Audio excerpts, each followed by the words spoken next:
Balthazar. Oh, Balthazar. T'as pensé à souhaiter une bonne année au tipeur de la caravane ? Non, mais c'est Melchior qui devait s'en charger. Melchior. Oh, Melchior. T'as pensé à souhaiter une bonne année au tipeur de la caravane ? Ah bah non, en même temps, on a le temps, quoi. Attends, c'est jusqu'à la fin du mois, quoi. Tu vois, c'est comme les chroniques, quoi. On n'est pas obligé de tout faire tout de suite, quoi. Bon, on va quand même s'y coller. Cher tipeur, du fond du cœur, nous vous souhaitons à vous, Carotte, Tot, Chauvonne, Stéphane, Warloff, Cobal et El Pouillou, une excellente année polonais. Ben voilà, tu vois, c'est fait, quoi. On est presque en avance. Ouais, enfin bon, pour Jesus, on va finir à la bourre quand même. Hein. Allez, en moyen. La Voix des Bulles présente le One A Club, le podcast BD bimensuel qui est vraiment à la bourre pour les vœux.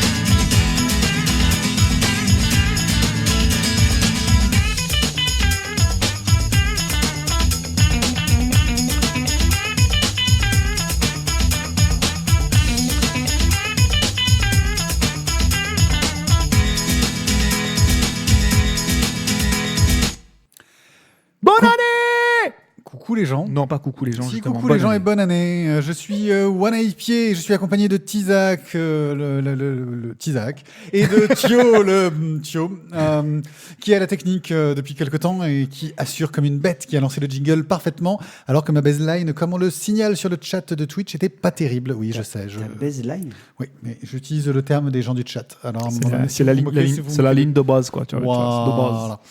De base. Voilà. Donc, une émission où nous allons chroniquer des bandes dessinées. Non. Une émission. Attends, c'est la nouveauté de l'année, ça. Et la grande nouveauté de l'année, c'est qu'en général, une émission sur deux, on a du crowdfunding et que là, il n'y en a pas. Ça Thio fait n'a partie pas- des bonnes résolutions de l'année. Thio n'a pas été inspiré, rien ne l'a marqué plus que ça. Donc nous n'aurons pas de rubrique online crowdfunding sans son jiggle à lui. On Parce que je pourrait l'ai pas quand fait. même lui lancer un jingle. Ça me laisse un mois de plus pour lui faire. Et nous avons par contre des chroniques. Pour 2025, je crois que tu m'avais dit que peut-être pour les 18 ans de mon fils, tu m'as dit que ce serait son cadeau. C'est quoi l'âge pivot pour la 300e. L'âge pivot, exactement. C'est ça. Hein. En chronique, nous allons vous parler du tome 1 des Cavaliers de l'Apocalypse, de Conan, les clous rouges, de Dragon et Poison, du tome 1 de Mei, du tome 1 de Chimère en manga, et des 2 derniers tomes d'Invincible. Quoi, la fin d'Invincible. Ouais. On enchaînera sur un petit express où nous parlerons du tome 3 de Beastar, du tome 12 du Scorpion, le parfum des stars. Je crois Tu que sais sur comment ce- on a offert quand même. Ah, la classe. Et je crois que sur ce bon mot, on peut tout de suite commencer les chroniques.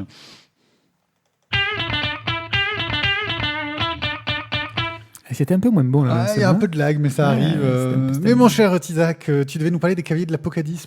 C'est ça, donc on n'est pas dyslexique, hein. C'est bien les Cavaliers de l'Apocalypse de Libon, édité chez Dupuis. Donc Libon s'occupe du scénario, du dessin, de la couleur et de ses impôts. On est sur un... on est donc sur un joli petit album où on a trois enfants, 3 élèves, 3 potes de classe qui décident de passer toute leur journée, non pas vraiment en classe, mais à trouver tous les moyens possibles et inimaginables pour s'amuser, pour faire tout un tas de bêtises, n'est-ce pas, de petits sacripants, et tout en évitant les foudres, les représailles des adultes. Et donc, on assiste à toute une ribambelle de gags dans l'album. C'est pas sous forme de strip, hein, on est vraiment sous une série d'histoires courtes en plusieurs planches, où on nous raconte donc tout un tas d'aventures et surtout de mésaventures, puisque chacun des 3 protagonistes a quand même un rôle bien défini au sein du groupe. Et comme toujours, on a un leader, on a un intermédiaire et on en a un qui en prend plein la gueule. Ah ouais. Spécialiste du sparadrap. Le spécialiste du sparadrap, n'est-ce pas, Pied-Pied. Et donc voilà. Le pansement des blaireaux. Donc voilà, donc j'ai pas forcément envie de vous détailler l'ensemble des différents sketchs. Il n'y a pas un scénario particulier. Il y a quand même une sorte de trame de base dans le scénario. Il y a une trame de base. Assez commune à tous. Oui, on veut faire une activité, on fait une connerie, ça dégénère gravement. Gravement. Et on crée beaucoup de dégâts, notamment des dégâts sur l'un des 3 protagonistes. Voilà, ça c'est la baseline, dans le terme de tout à l'heure. On est sur la trame générique de chacun des petits sketchs. C'est extrêmement drôle, c'est très coloré, c'est très vif, c'est très frais. Voilà, ça se lit par petits morceaux. Il n'y a pas forcément besoin de s'y atteler pour tout lire d'un coup. Vous pouvez les lire, les relire, les re-relire, les laisser dans un coin de votre bibliothèque préférée, à savoir les toilettes, et y revenir régulièrement. Eh bien, j'ai bien aimé les Cavaliers de l'Apocalypse. J'aime beaucoup l'humour de Libon de façon générale. Il faisait Hannibal Lecter, que j'aimais pas mal, dans Spirou. C'est des sketchs sur un libraire. Et il a une façon de raconter, je trouve, qui dans l'humour est assez rare. C'est-à-dire qu'il joue beaucoup sur le hors-champ. Il y a beaucoup de choses où on ne voit pas ce qui se passe, où tu as juste la tête du personnage. Il joue beaucoup sur les silences, où tu as juste la gueule de ces personnages qui ont tous des gueules que tu te dis, mais c'est pas possible. Alors, c'est une sorte d'animaux bizarres. Et à chaque fois, tu as l'impression que c'est pas grave si on a manqué de tuer quelqu'un. Et puis là, il y a des personnages qui sont, je pense, immortels. Parce que c'est, je sais pas, c'est une sorte de Kenny. En gros, c'est Kenny RPG. C'est-à-dire que c'est des joueurs de jeux de rôle, ils ont un plan. Ils se disent, on va faire un plan, ça va trop bien marcher. Et comme n'importe quel joueur de jeu de rôle, ils font n'importe nawak. Sauf que là, ils ont un point de vie indestructible. Tu vois, tous. C'est-à-dire qu'ils peuvent prendre cher, hein, mais ils ont ce point de vie indestructible qui va leur permettre de s'en sortir. Et ça tombe bien parce que sinon, ça fait longtemps qu'ils seraient plus 3. Ouais, c'est ça. Il y a presque un petit suivi, parce que parfois, entre 2 épisodes, il y en a un, tu vois, qu'il est encore blessé de la fois d'avant. C'est ça, c'est vrai. C'est presque un fil conducteur à ce niveau-là. Et puis, c'est tronche, quoi. C'est tronche de ces personnages, moi, qui me font mourir de rire. J'aime vraiment beaucoup. C'est très expressif alors que c'est toujours relativement figé. C'est assez rigolo. C'est très très fort en termes de fonctionnement. Ça fonctionne sur de l'humour absurde à mort et assez réussi, quoi. Thio. Ouais, c'est moi. Ouais. Excusez-moi, j'essaie de... Ouais. J'ai un peu chaud. C'est le spotlight, c'est compliqué. Les sunlight des tropiques.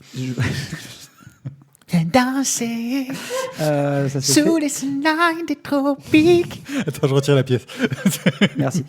La vie se raconte en musique. Non, elle est beaucoup plus enfoncée que ce que je croyais. Au fond à droite, toujours. C'est vrai.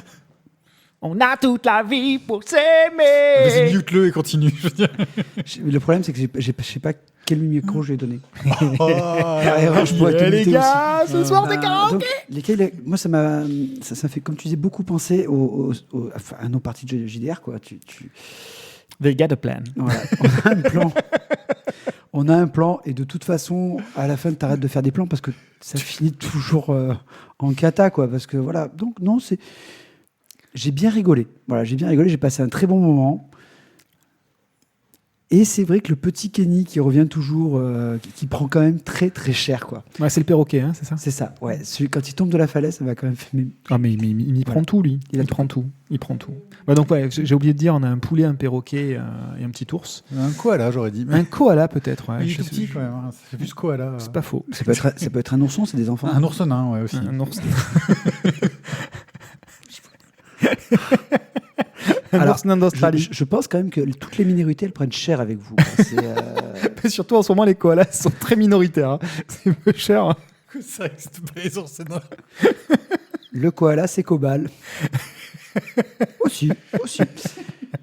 Donc, du coup, on était sur les Cavaliers de l'Apocalypse. Donc, 10. Ils sont 10, en fait, c'est pour ça. Ils sont 10, je sais pas quoi. Mais... Ils sont 10 beaucoup, même. Ouais.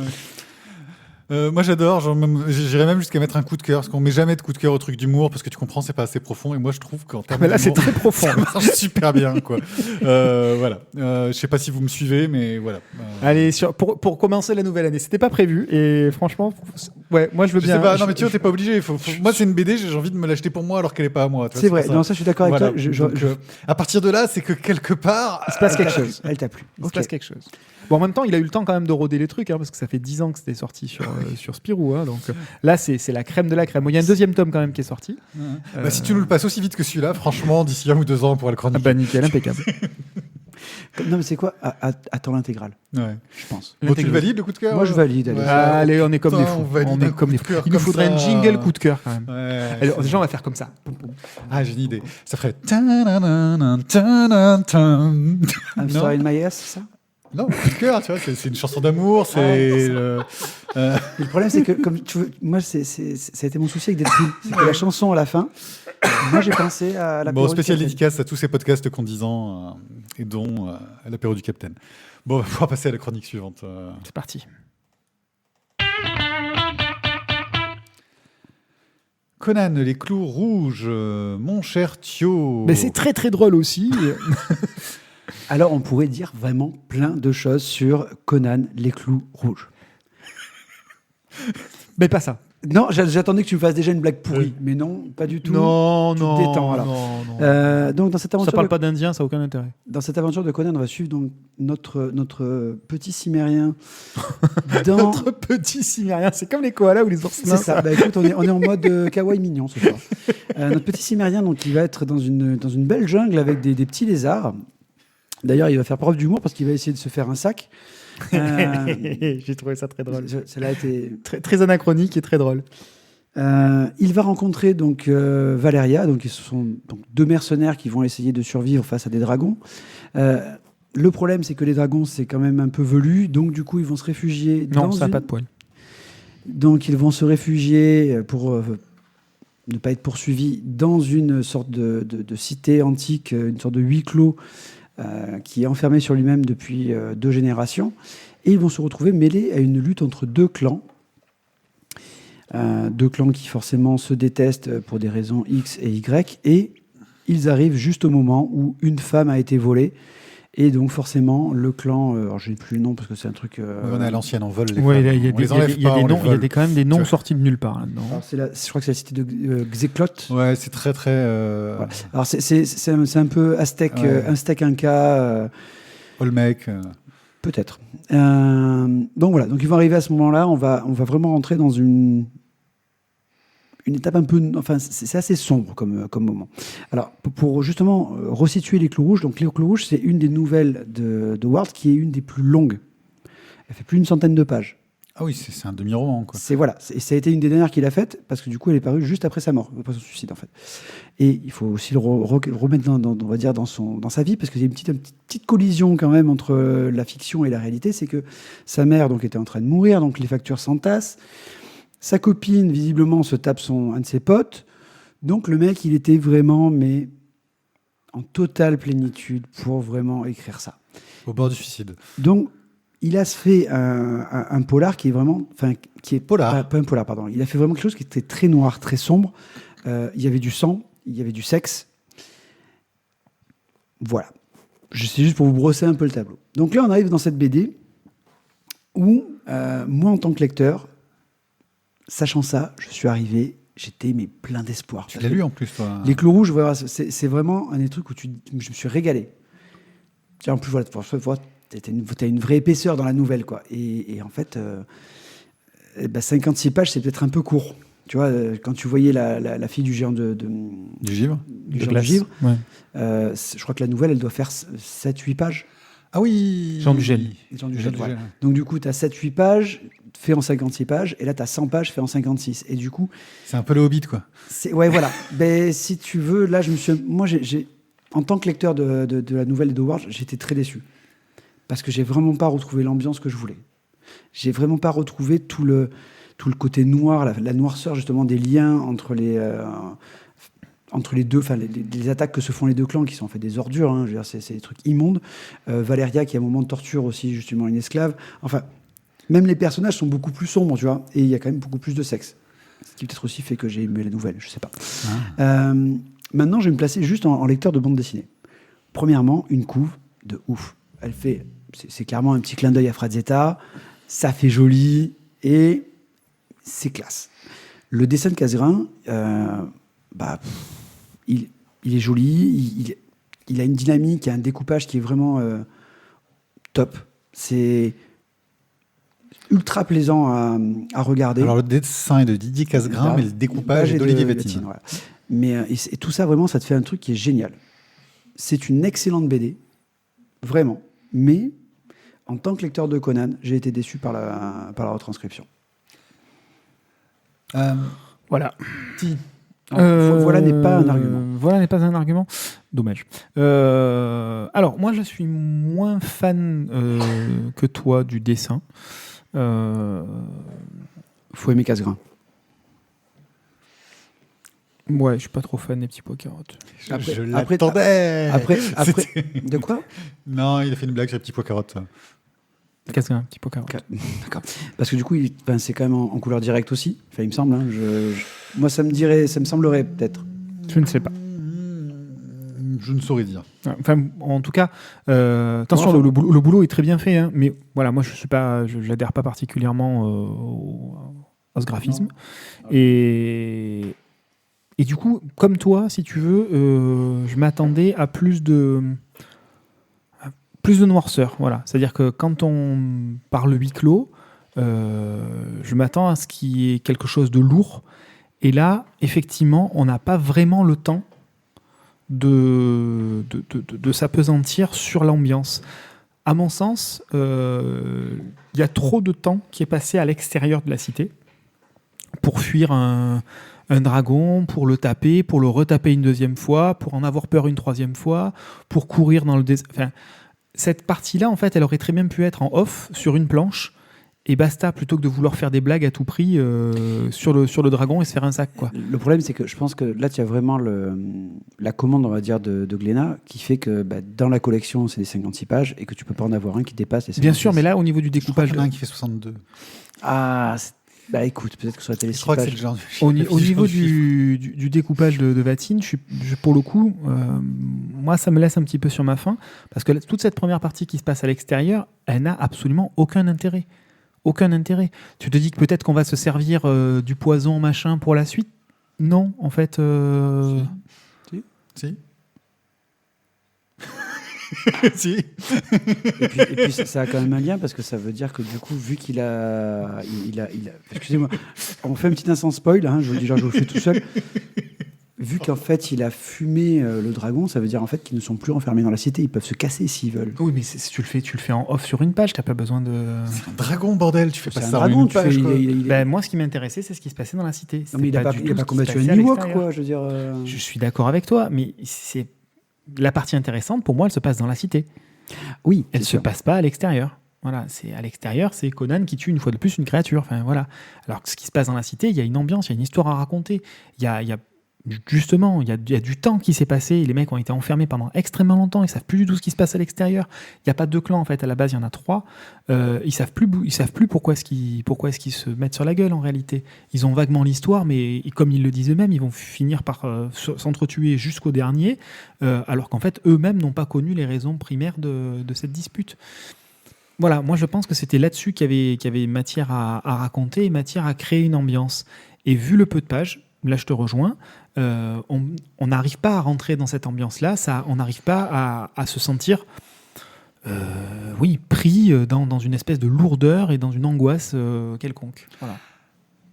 Moi, l'ambiance, ça a marché. J'ai trouvé l'histoire plutôt réussie. Alors, beaucoup aidé par le dessin, mais je reviendrai sur le dessin après. Il y a beaucoup de choses à dire sur ce dessin.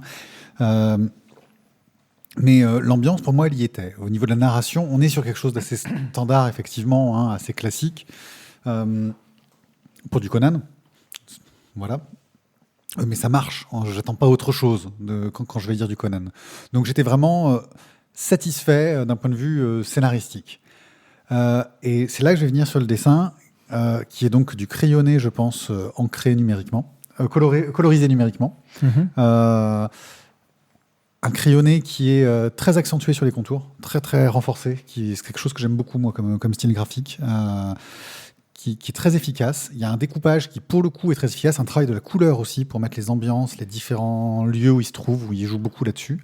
Par contre, il y a quelque chose que j'ai trouvé surprenant, c'est que je pensais pas que cette collection-là, il y avait une revendication du tout public. Parce que là, il y a des cheveux qui tombent sur des tétons, des mains qui cachent un truc, mais qui sont tellement flagrants que c'est fait exprès pour rien montrer, que ça m'a un peu... Je me suis dit, mais...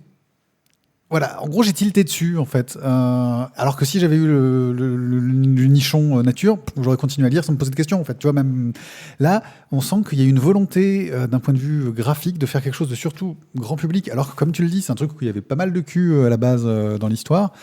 Et ça m'a... Et effectivement, hein, même si là, ils ont édulcoré à ce que tu dis par rapport au roman, on sent quand même qu'il y a beaucoup de questions de séduction, de sexe dans l'histoire.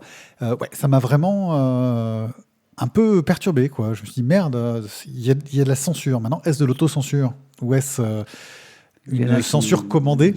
C'est une question. Alors qu'il me semblait que la fille du géant du givre, justement, pour reparler de celui-là, on a du cul, quoi. Et il n'y a pas de... Enfin, ça me semblait plus flagrant. Alors peut-être que le dessin est moins réaliste, un peu plus... C'est un peu plus vaporeux. Et qu'ils se sont dit que ça passerait mieux, je sais pas. Puis elle a toujours les drapés aussi. Ouais, bon. Bref, ça m'a un peu... Oui, c'est les drapés de trucs transparents et collants. Voilà. Oui, ça bouge Voilà, un petit du moulant transparent, mais elle n'est pas toute nue, elle a un truc moulant transparent sur elle. Voilà. Bref, voilà. Le pyjama de l'an 2000. Sinon, voilà, pour moi, franchement, graphiquement, c'est un de ceux qui m'a le plus plu, parce qu'il y a ce côté pulp, mais moderne.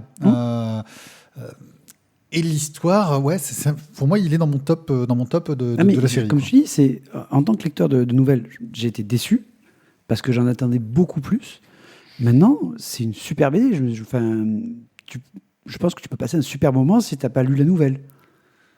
Et comme je dis, moi, j'ai rien finalement à lui reprocher. C'est juste que par rapport à la source originale, il manque des choses. C'est dommage. Voilà, c'est tout. Mais c'est clair que je pense, une des meilleures, oui. Parce qu'il y avait moins, peut-être...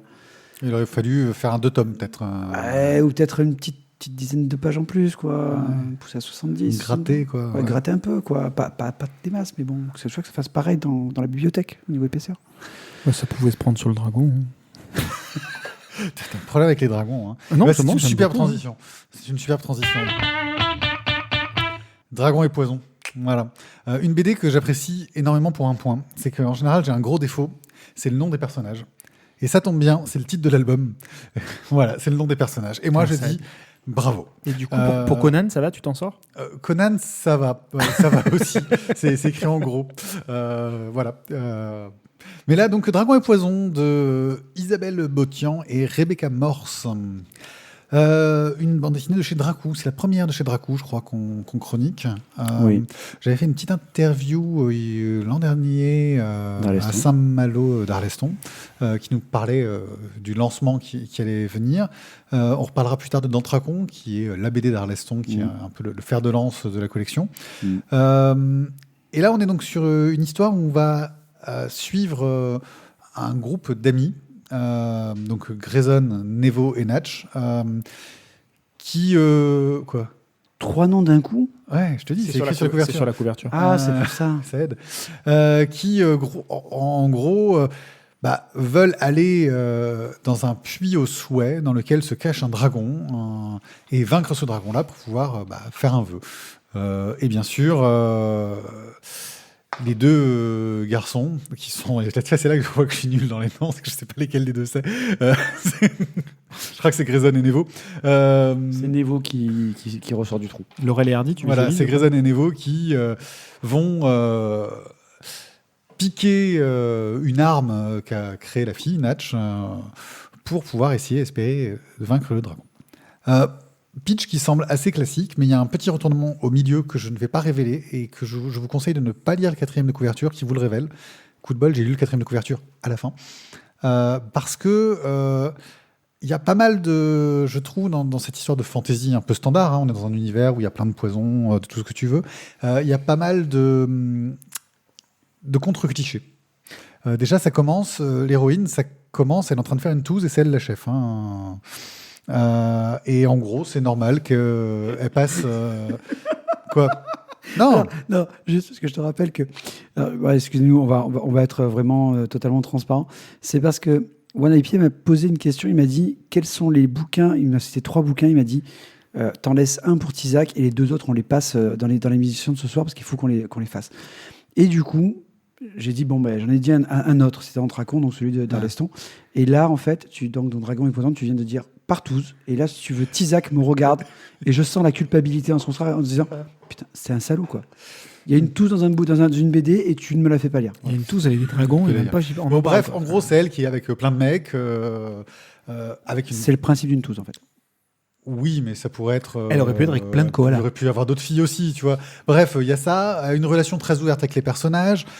Et dans ce puits, ça va pas se passer comme prévu. L'un d'entre eux va réussir à en réchapper. Et on va avoir un petit un flash forward. On va voir quelques années après ce qui se passe à ce niveau-là. Bref. Je veux pas trop en révéler parce que je trouve que c'est très bien construit d'un point de vue scénaristique. Ça m'a vraiment, voilà, le scénar m'a vraiment beaucoup plu. Mis à part la touze, tu nous as pas parlé de grand chose quand même. Toi, tu notes que ça quand on dit quelque chose. Tu vois, ça fait 5 minutes que je parle du truc. T'as noté que ça. C'est tout ce que t'as retenu. Le dessin, on est sur quelque chose de super cartoony. Avec une colorisation qui me fait beaucoup penser à la colorisation qu'on peut avoir dans les séries Soleil, en fait. Donc là, c'est Aurélie F. Kaori qui a fait les couleurs. Mais ça me fait pas mal penser au travail qu'on peut avoir sur du Lanfeust, en fait. Avec Guts, il me semble. God Gut, ouais. Ouais, aux couleurs. Un petit peu plus doux, on va dire, un petit peu moins flashy. Mais on retrouve cette approche-là. Ça marche bien, c'est efficace, parce qu'on sent qu'on est dans une BD qui veut pas se prendre au sérieux, même si il y a un peu de tragédie dans l'histoire et que c'est plutôt bien amené. Et on arrive en fin de tome à se dire « Ah ouais, heureusement que sur la tranche, il y a écrit que c'est 1/2, parce que j'ai hâte de lire la suite pour savoir ce qui va se passer. » Thio. Je vais pas proposer à Tizak. Ah merde. Non, t'as dit c'est trop bien pour lui. Je m'en fous, je vais quand même le chroniquer. Le lire. Non, je chronique. Il chronique sans le lire en fait. Il fait ça directement. De toute façon, j'ai qu'une scène à chroniquer. Il passe sa main dessus et il lit le truc. Ouais, enfin, ça va vite, hein, la touze. Hein. C'est pas. Bon. Ça, c'est ton problème, Pierrick. Donc voilà. Je me suis un petit peu retrouvé. Alors, moi, j'avais un petit modèle de. Tu vois, ça faisait un peu Madeleine. Tu vois, la petite Madeleine, c'est le petit retour de soleil du Landfest, quoi, de la belle époque quand on était jeune et étudiant. Côté moins exilant. Peut-être aussi. Mais ce petit côté de fraîcheur, j'ai passé vraiment, comme tu dis, un super moment. Le scénario est très bien amené. Les rebondissements, tu fais wow, On s'y attend pas. Hein. Ouais, c'est très bien. Et au niveau du dessin, le petit côté cartoony, les couleurs, comme tu dis, qui sont pas trop flashy, mais un peu pastel, qui passent très, très bien. Ah, ok. Toi, quand Toi, en fait, quand tu as vu le Hobbit, en fait, tu montres Smaug et ensuite, voilà, directement, dès le premier épisode, quoi. Enfin, si je peux me permettre... Oui, on le voit sur les mais couleurs. on peut croire que si tu le regardes de loin, on peut croire que c'est une montagne. Faut vraiment te mettre des lunettes. Vas-y, Ah, va mais au je fond suis de... Fini, ne te laisse pas distraire. Donc, qu'il a pas lu. au niveau des couleurs, voilà, un petit côté un peu plus pastel, comme tu disais. Et voilà, très bon choix. Ouais, voilà. Très bon Et le fait qu'on sache que c'est en 2 tomes en plus, moi, ça me donne très envie. Oui, c'est rassurant parce que tu te dis, je vais pas en acheter 50 ou 18. Puis tu sais que ça va se finir à un moment donné. Voilà. Même si l'univers tel qu'il est décrit laisse une ouverture à d'autres histoires. Hein. Juste pour clôturer, Landfest a fini. Oui. Ça a mis combien de générations Non, temps L'Enfeust pardon de Toile. L'Enfeust 3 était une histoire finie. Voilà. Après, il y a eu l'Enfeust des Étoiles et puis après, il y a eu l'Enfeust Odyssée. Voilà. Ce sont 2 autres histoires finies. Qui sont finies aussi. Bon, bien, donc Dragon et Poison de Botian et Morse chez Grand Angle, collection Dracou. May, le tome 1. L'archipel sans étoiles de Bonaventure, au scénario, dessin et couleurs. Alors, May est aux éditions Sarbacane, pour information. On se retrouve dans le royaume de Satrapie. Et dans ce royaume de Satrapie, on a un grave problème. Les étoiles ont disparu.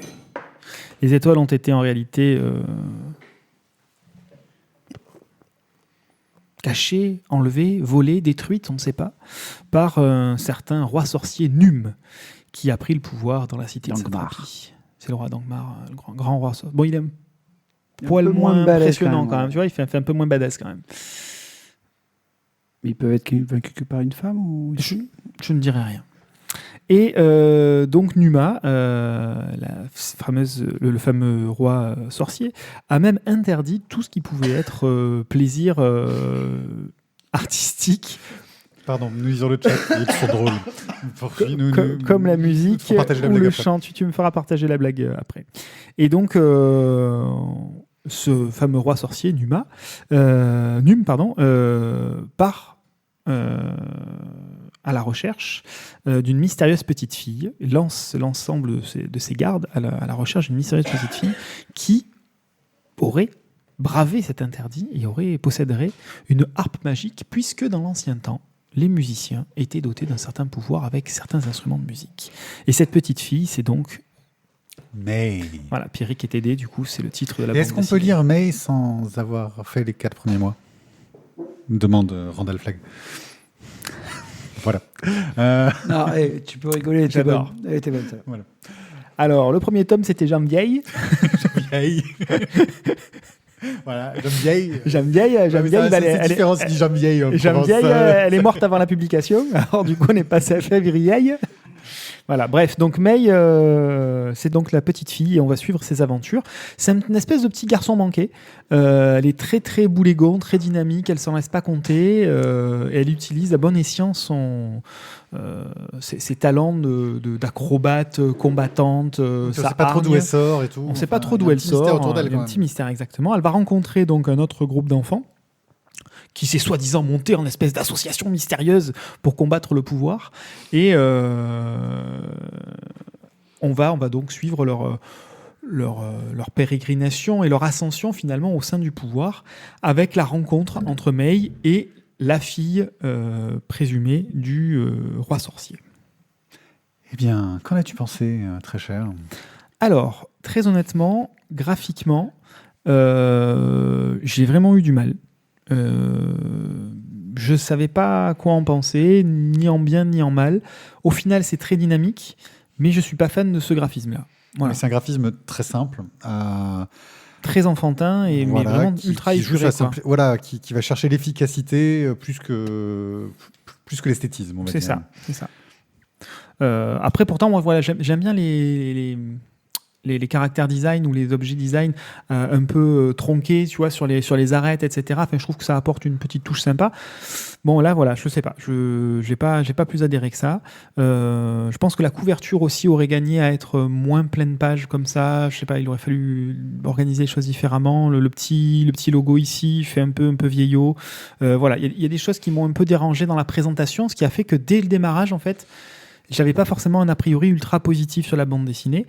Et au final, j'ai trouvé l'histoire, oui, simpliste, je ne vais pas dire que ça révolutionne le genre, mais au final assez plaisante et pas si mal menée que ça. Donc j'en ressors avec un sentiment positif alors que j'y étais rentré avec quelque chose avec des a priori plutôt négatifs. Thio.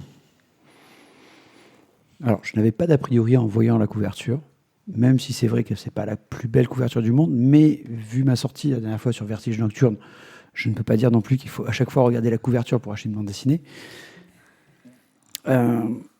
J'avais eu une sorte un petit peu de spoil parce que malheureusement j'ai écouté l'espèce de podcast avec des enfants à l'intérieur. Canaille BD, superbe émission où cette BD a déjà été chroniquée. Ouais. Par exemple, c'est vrai que la gamine est sympa, par contre le mec qui l'interviewe il est chiant. Ah, il fait ce qu'il peut. Ouais. On sent qu'il rame un peu, quoi. Enfin bon, C'est pas un professionnel, les enfants. Pas comme vous. c'est ça. Mais Toi, tu es un professionnel de la BD, non? Enfin, bon, donc du coup, je reviens sur May. Je suis d'accord avec toi. Le scénario, c'est pas le truc foufou qui te révolutionne ou tu vois, qui te surprend comme l'a fait Dragon et Poison, comme je disais tout à l'heure. Mais c'est bien raconté. C'est une bonne histoire. C'est bien raconté. C'est plaisant. Le dessin est simple, mais facile à comprendre. Et clairement, je pense que tu vois quand tu l'as fait justement en Canaille BD avec ta fille. c'est un truc que les enfants peuvent lire et y trouver vraiment du plaisir, quoi. Donc, C'est efficace. Ouais. c'est Ouais, efficace. ça se met à leur portée, je pense. Voilà. Donc, Et ça reste lisible aussi par un adulte, parce que même si c'est assez simple, c'est pas non plus si cliché que ça. Il y a quelques trouvailles agréables, moi je dirais, dedans. Voilà, sauf ma fille a voulu que je lui dise la légende au début, tu sais, là où il y a tout le texte et blablabla. C'est une mise en scène un peu lourde à ce Oui. niveau-là. Mais ça permet de poser des bases de l'univers et ensuite de monter dans le vif du sujet, on va dire.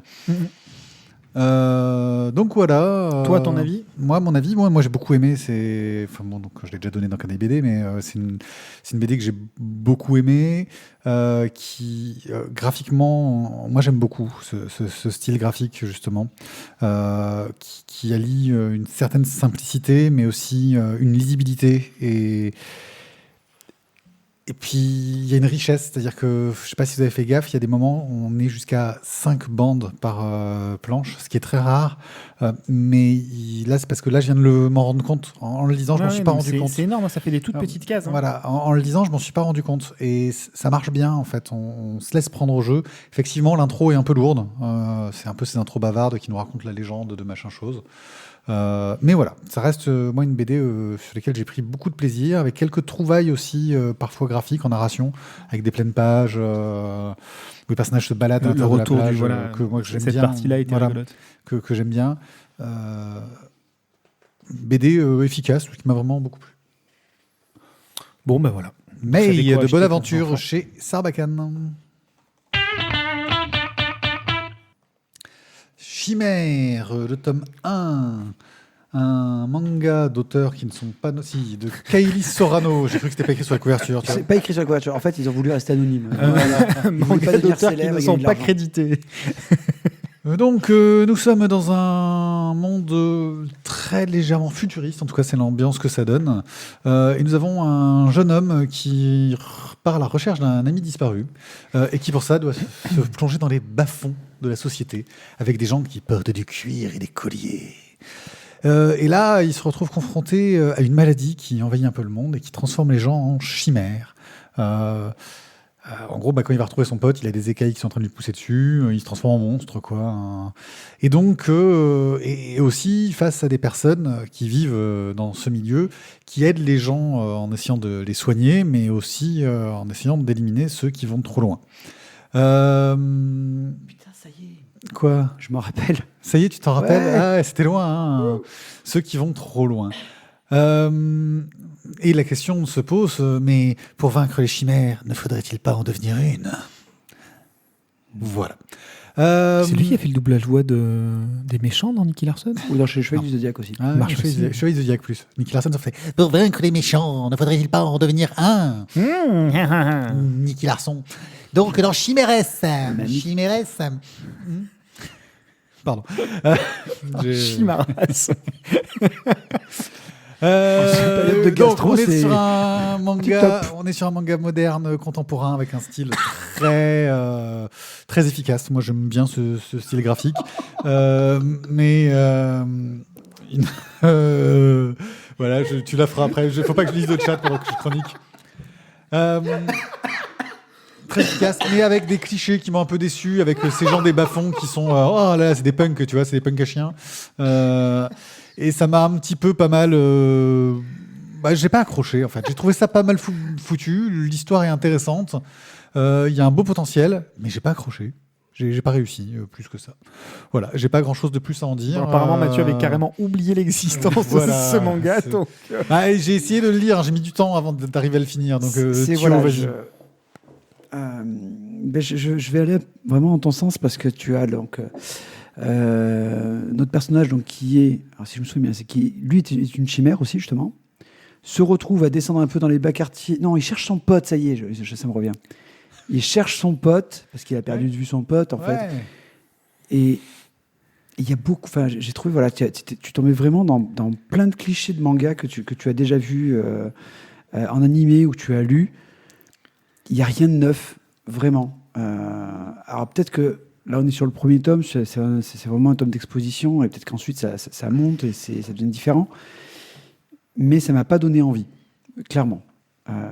Même si, du coup, c'est vrai que tu vas revoir la couve, tout ça, tu te dis, ah ouais, en fait, en couleur, ça pourrait être génial, mais ouais, en noir et blanc, non. Même si graphiquement ça marche. Voilà. Ouais, non, Non, c'est. Honnêtement, graphiquement, c'est très très Ah oui, non, honnête. c'est Non, très mais- très bon même. Graphiquement, c'est joli, mais au niveau de l'histoire, je dis, tu retombes vraiment dans plein de clichés. Ouais. Tu Et vois, qui n'ont rien à voir avec de la BD scatophile qui parle des mamans. Hein. Comme le supposé Randall Flagg. Non, non, Vous mais avez le chic c'est. complexe. Non, mais tu vois, ce genre les personnages glauques des bas-fonds qui portent un collier en cuir. Ouais. Enfin, c'est. Non, il s'est D'un point de vue du trompé, chara hein. design, c'était un peu facile, quoi. Ouais. Il a un piercing. Ouh, le méchant. Voilà. Ouh, le méchant. Voilà, donc je crois qu'on peut arrêter là. On peut arrêter et passer à la suite. Excuse-moi, je suis en train de répondre. Voilà. Si tu cliques sur le titre suivant, t'as pas besoin de faire un double clic. Sauf que j'étais en train de parler Ah. à Randall en même temps et que du coup, Et je ouais, ne peux voilà. pas taper. Tu et peux pas taper, faire le voilà. machin et la technique. Il faut faire des choses dans la vie. Voilà, pendant que tu touches le bidule. Du truc. Et d'ailleurs, c'est à toi de chroniquer. Et oui, nous allons passer Puis sur. ce qui est bien, c'est que c'est un truc léger. Ouais. C'est un truc, il n'y a pas grand chose à en dire. Ah, en tout à fait, dire. tout à Donc, fait. tu nous fais un résumé des 23 tomes précédents. Alors, En deux mots, hein. Rapide. Hein. donc, on va juste suivre l'histoire. On donc, parle d'Invincible déjà, parce qu'on l'a pas dit encore. C'est vrai, Invincible, Voilà. tome 24 et 25, hein, les deux, la fin. La fin de la série. La fin de la série, les deux tomes ensemble. Donc Invincible, c'est quoi? C'est l'histoire donc du super-héros de la Terre qui en fait est un super serial killer qui est indestructible, invincible, mais qui finalement a des remords le jour où il a un enfant et qui refuse d'obéir à son empire Viltrulmite, qui est en fait un empire qui essaie de conquérir la galaxie tout entière par la force. Et, Viltrumite. Viltrumite ou Viltru. Viltru. Viltru? Oui, Viltru. Pourquoi je dis quoi? Vitrulmite. Mais ça se voyait que c'était sa langue qui avait fourché, c'était pas grave. Ok. Poursuis. Ok. Donc finalement, il a des remords. Là, son fils, donc Marc, il va découvrir que son papa était peut-être en fait finalement pas un gentil, mais peut-être un méchant, que c'est un super-héros, mais qu'il aurait voulu détruire la Terre. Et lui aussi va... Bonjour. Il y a quelqu'un qui te regarde Il y a bizarrement. quelqu'un qui me regarde bizarrement, je sais pas, il y a pas un truc. Donc voilà, Marc va devenir lui aussi un super-héros, va devenir donc invincible, et il va suivre de multiples histoires. Donc là, on arrive au moment où il a connu justement l'éloignement de sa famille, 5 ans d'absence. Il a donc perdu de vue sa fille, qui était un bébé à l'époque, qui est désormais donc, est, une fille de 5-6 ans, hein, qui est plutôt grande, qui ne se rappelle même pas de son père. Chouette ambiance. C'est ça. Et sauf que maintenant qu'il revient, en fait, il réalise que son père, en tant que chef des Viltrumites, a bien commis une erreur en laissant leur pire ennemi, Trag, vivant. Et donc là, Marc va voir son père et lui dit « Il faut qu'on fasse un truc. Il faut qu'on finisse. » Parce que pendant ce temps, Trag, lui, il n'a pas chômé pendant ces 5 années. Il a fait des gosses. C'est le moins qu'on puisse dire. Lui, il y est allé sévèrement. Il s'est fait une armée de Viltrumites. Vous avez vu l'armée des clones? Ouais, sauf que c'est des faux Viltrumites. En fait, ils tapent comme des malades, mais ils sont fragiles comme du verre. Ouais, ils ont mis tous les points en attaque. C'est ça. C'est dommage pour eux, quoi. Bon, donc du coup, forcément, on se retrouve avec la bataille ou les batailles de fin. Voilà. Donc là, c'est pour vous faire un pitch un peu large. Je ne vais pas aller au bout pour pas trop vous en raconter, mais on va avoir toutes Il y a des choses à gérer, des tonnes de personnages secondaires. Enfin, c'est une saga, donc. Donc Donc, c'est invincible, c'est pas saga. Oh, tu peux sortir, s'il te plaît, parce que Ouais, là, tout à l'heure. ouais, hein. Donc voilà. Maintenant, mon avis là-dessus, on a 25 tomes. 25 putains de tomes. On a à peu près tout vu avec Invincible. On a eu des fights épiques, un petit peu, quoi, qui t'ont un petit peu décollé la rétine. On a vu des baffes qui ont à peu près laissé les poils de cul au fond du slip, tellement c'était quand même violent. Et on a eu aussi des moments où notre héros est passé par à peu près tout l'ascenseur émotionnel. On est passé du plus bas au plus haut. Il a été trahi, il a fait des conneries, il a fait des choix qui n'étaient pas les bons, des choix qui étaient les bons, des choix qui étaient populaires, impopulaires. Il a tout fait. Et finalement, je pense que c'est là où tu vois que Kirkman a toujours la même patte, c'est qu'il est toujours, en fait, dans finalement presque toute cette histoire, sur une histoire familiale. On utilise ici le héros, mais on parle en fait que de la famille. Et donc l'histoire de Mark, c'est l'histoire en fait de sa famille et du fait que lui aussi va devenir adulte un jour et va avoir des choix à faire. Alors, C'est la base de Spider-Man, quelque part. Je découvre des pouvoirs et je vais devoir apprendre à être responsable avec. c'est un peu ça. Et la C'est un série peu- commence un peu comme ça. Alors, donc dans ces 2 derniers tomes, voilà, on va prendre Kirkman. Il a ouvert un petit peu les vannes lacrymales, mais pas trop. Il a fait juste ce qu'il fallait, tu vois, un petit filet comme ça, pas mal. Il a quand même envoyé un peu trop de monologues du héros qui explique tout et qui sont un peu lourds. Excuse-moi, je finis, merci. Qui explique un peu tout, c'est vrai, on a tout, mais c'est un peu long. On a par contre des putains de fights épiques. Où là, on a donc Ray Otley et Corey Walker qui nous ont mais vraiment déchiré la rétine. Je trouve que les fights sont géniaux. Les rétines volent d'ailleurs, quand Ouais, ils foutent des baffes. c'est vrai, c'est vrai, il y a tout qui vole, quoi. En Il n'y a vrai. pas que les rétines qui volent, hein. Il y a les Il y a l'œil dents, qui suit, les entrailles. Voilà, du coup, moi, ça m'a vraiment fait, mais tu vois, c'est des petits yeux d'enfant qui pétillent, quoi. Et c'était splendide. Après, on a peut-être une fin où, en à peu près 3 secondes, Marc a trouvé la solution, en fait, pour résoudre tous les problèmes dans l'humanité. Il a mis le 42, hein, grosso modo. C'était la réponse à tout. Et c'est fini, tout va bien. On a le happy end. Un peu rapide, certes. Ouais, mais c'était une réponse qui était Mais- préparée depuis un moment, on le sent. Parce que le gars, il avait posé ses billes. Hein. mais en somme, invincible, pour moi, c'était bien. C'est tout. Qu'en avez-vous pensé de ces 2 derniers tomes? C'est en 25 tomes un résumé de 50 ans de bande dessinée de super-héros. Avec toutes ces évolutions, tous ces personnages qui grandissent, parce que la base, souvent, des séries de super-héros, c'est des gens qui sont différents et qui apprennent à vivre avec, hein, globalement. Ce côté très Spider-Man au départ, où Parce justement... qu'ils ne marchent pas du même pas, peut-être. Oui, c'est ça. Parce que personne dans le monde ne marche du même pas. Et donc, il apprend... voilà, au début, tu as Mark Grayson qui est tout petit, qui apprend à utiliser ses pouvoirs, etc. Et tu dis, je vais lire une série d'ados comme Spider-Man. Sauf que... Et c'est là où je trouve ça très, très fort. C'est qu'on est au tome 24 et qu'il a un gamin de 5 ans, qu'il est marié, et que tu te rends compte que tu n'as pas vu ça arriver, en fait. Que c'est arrivé très naturellement tout au long de l'histoire. Et qu'il a grandi et tu t'en es pas rendu compte. Il est devenu adulte, il doit prendre là dans ce tome des décisions terribles. Il a commencé déjà dans les tomes précédents, hein, parce que un grand pouvoir implique de grandes responsabilités. Et en plus, Kirkman s'amuse avec toutes les techniques narratives. Express. Qu'est-ce qu'il t'a fait? Alors en fait, c'est ma souris, c'est ma feuille qui, en fait, quand j'ai posé ma main, a appuyé sur la souris. Désolé. Donc bref, c'est la faute de sa main. c'est Voilà. ça. Donc toutes les Ça aurait pu être la feuille. Hein, mais- trouvailles narratives avec les univers parallèles, les voyages dans le temps, les peuples extraterrestres, les trucs qui viennent de sous la Terre. Il va un peu chercher dans tout et il puise sur très large, donc sans trop se répéter, et à chaque fois avec des petites idées de rebondissement qui tiennent la route. Et surtout, c'est une BD qui s'est permis, en dehors des petits spin-off qui est au milieu, d'avoir une cohérence sur les artistes. On est dans une BD de super-héros où on a 25 tomes, donc ça fait 12 ans hein, de bande dessinée, à peu près.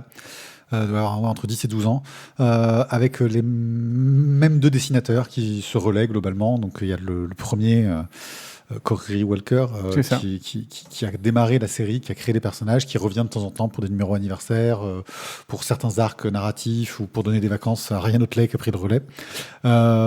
Ouais, on sent... Voilà. Moi, c'est une des meilleures BD de super-héros classiques, parce qu'on reste dans une histoire très classique. Mais c'est un condensé de tout ce que j'aime dans les histoires de super-héros. Voilà. C'est très très bonne BD, Invincible. Isaac. Je commence par la fin en disant que c'est une fabuleuse BD de super-héros, Invincible. Et comme vous l'avez déjà dit, je vais éviter trop de redites, mais c'est compliqué.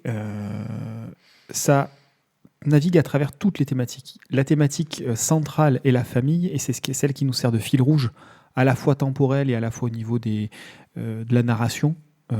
Parce qu'on part de ce qui se passe dans la famille pour aller digresser avec les autres événements autour.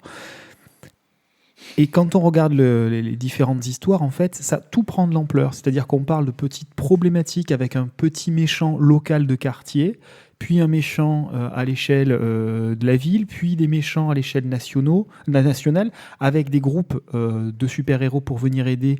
Et donc ça prend de l'ampleur, une ampleur planétaire. Et puis là, après, on change de planète, on change d'univers, on parle de problématiques intergalactiques. Et en fait, l'ampleur que prennent les combats, l'ampleur que prennent les problématiques liées à ces combats, c'est la même chose que ce qui se passe dans la tête du personnage. Lui aussi grandit, comme tu l'as dit Pierrick, lui aussi prend de l'ampleur. Et ses pouvoirs, qui sont extraordinaires, vont l'amener à devoir résoudre des problématiques qui partent des problématiques de petits quartiers jusqu'aux problématiques de l'ensemble de l'univers. Et je trouve le tour de force de cette BD, où il y a à peu près aucun tome inutile, aucun tome mort. Chaque brique est importante pour le final. Chaque brique est importante pour la construction psychologique du personnage. On a certains arcs qui sont beaucoup plus bourrins que d'autres, qui sont de l'ordre de la vengeance, qui sont de l'ordre de la relation filiale, d'autres qui sont dans des versions plus psychanalytiques, plus philosophiques, quand on a Robot qui prend le pouvoir et qui devient une espèce de dictateur tout-puissant, mais ça marche. Alors qu'est-ce qu'on fait ? On laisse une dictature en place même si ça marche, ou est-ce qu'il faut changer les choses ? Enfin, on est vraiment sur des questions qui sont assez fortes, assez philosophiques, politiques et éthiques, tout en restant dans quelque chose d'ultra fun. Voilà, on ne se prend pas la tête, quoi. Saga, pour parler d'une autre bande dessinée qu'on affectionne particulièrement, a des problématiques et des questionnements qui sont au moins aussi profonds, voire un petit peu plus, mais où c'est un peu moins fun, quoi. On est dans quelque chose d'un peu plus sérieux. Là, on arrive à traiter ce genre de problématiques, mais avec une dose maximale de plaisir, une dose maximale de fight, et quelque chose d'encore plus fun. Je cracherai pas sur Saga parce que j'adore cette série, attention. Mais là, on a atteint quelque chose d'encore plus fun avec des problématiques qui sont posées également. Alors, Saga, c'est quand même, on va dire, le côté de la famille, mais c'est la famille compliquée quand même. Hein. Ah oui, On va dire qu'à côté, c'est la petite famille rangée, la famille L'Invincible. Oui. Ouais, quand même pas. Oui. Oui, si, quand même. Si, Bref. parce que je veux dire, le papa est toujours avec la maman. Oui, mais là aussi, le rôle de la maman est important, et elle a des Invincible, attitudes ouais. dans Invincible. Elle a des attitudes qui sont super importantes. Elle n'est pas détachée pour autant, mais on comprend son raisonnement, on comprend son attitude, on voit les sacrifices qu'elle a pu faire. Et dans le final, sur le tome, alors je ne pourrais plus vous dire si c'est dans le 24 ou le 25, mais elle a encore une fois une importance capitale. Et je trouve que c'est ça qui est très très fort, c'est que cette trame est parfaitement construite. Encore une fois, chaque brique est là, est bien posée, et elle a son utilité. Il n'y a rien qui a été laissé de côté. Ce que tu disais sur... je pense qu'on va finir là-dessus parce que... Oui. on a Mais dit beaucoup c'est de long, bien. mais il y a de quoi dire.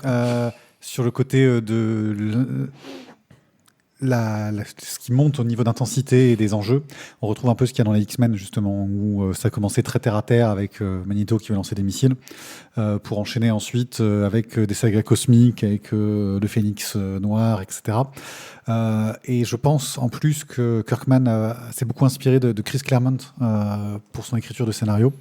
Chris Claremont avait ce truc de laisser des billes, des petites billes dans chaque histoire qu'il exploiterait plus tard. La différence qu'il y a entre le travail de Chris Claremont et le travail de Kirkman, c'est que Kirkman, il allait jusqu'au bout de ses histoires, alors que Claremont, il avait été viré des X-Men avant de pouvoir le faire.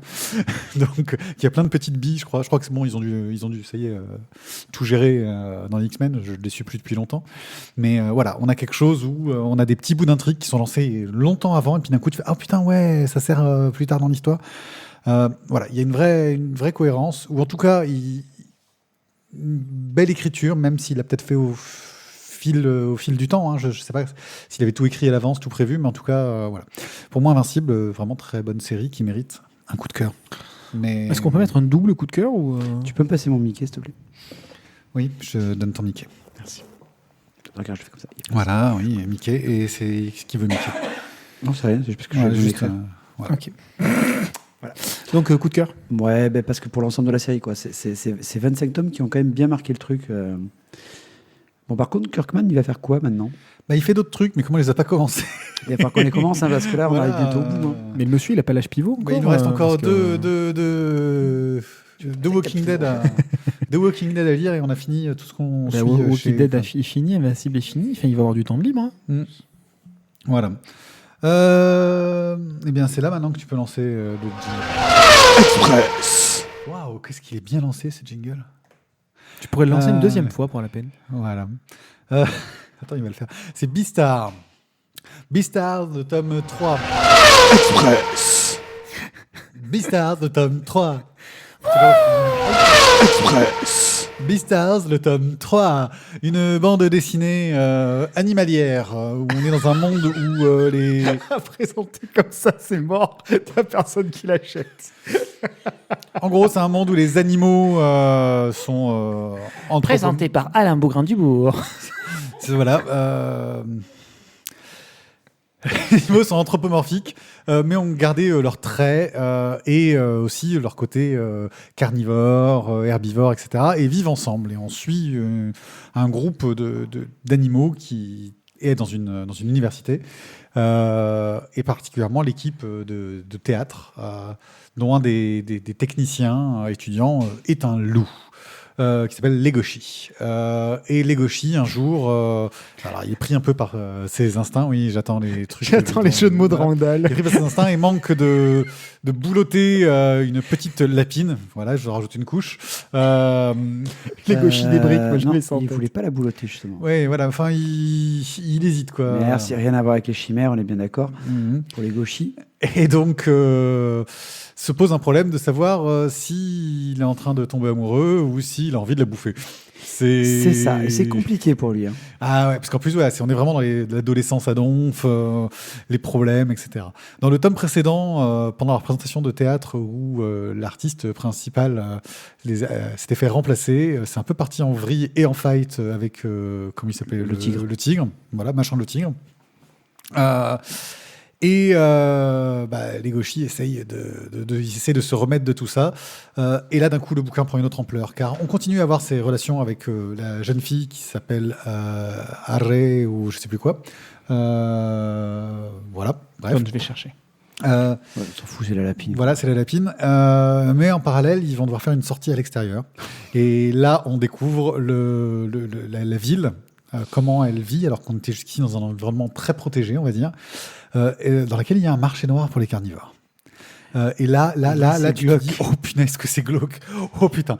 Bref, cette série est toujours aussi bien. Ils arrivent à nous surprendre au tome 3 encore. On a envie d'en apprendre plus. Et il y a une façon d'intégrer la réalité des caractéristiques animales dans une société humaine, on va dire, qui est vraiment très réussie, qui fait se poser beaucoup de questions. Enfin, moi, voilà, Beastars numéro 3, c'est bon, mangez-en. Par contre, moi, il y a un petit truc qui me surprend, c'est qu'on avait quand même un meurtre dans le premier tome. Ouais, qui est toujours pas Et, résolu. alors surtout, c'est qu'en plus, maintenant, entre guillemets, il est même passé en... Ouais. On l'oublierait presque.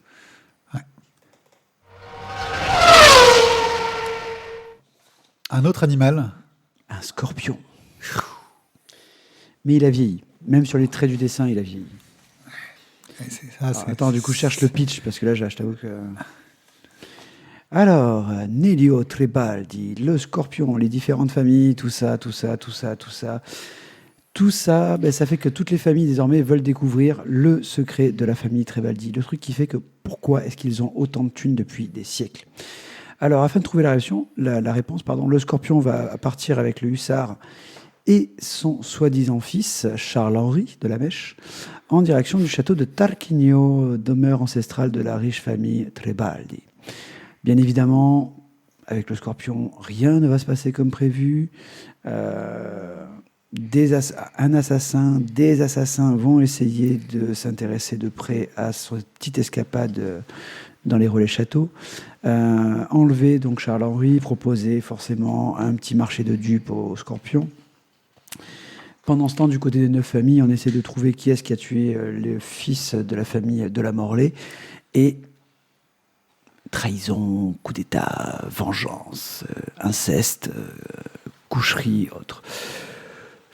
on est dans quelque chose qui est fidèle au Scorpion. On est dans la continuité de notre histoire. Je trouve ça toujours aussi intéressant et palpitant, le truc un peu de KPDP avec les rebondissements. Surtout que là, j'ai trouvé qu'il y avait un vrai rebondissement à la fin. Wow. Ouais, avec un truc qui se passe sur les personnages et tu fais ah ouais. Le scorpion meurt. Non, je déconne.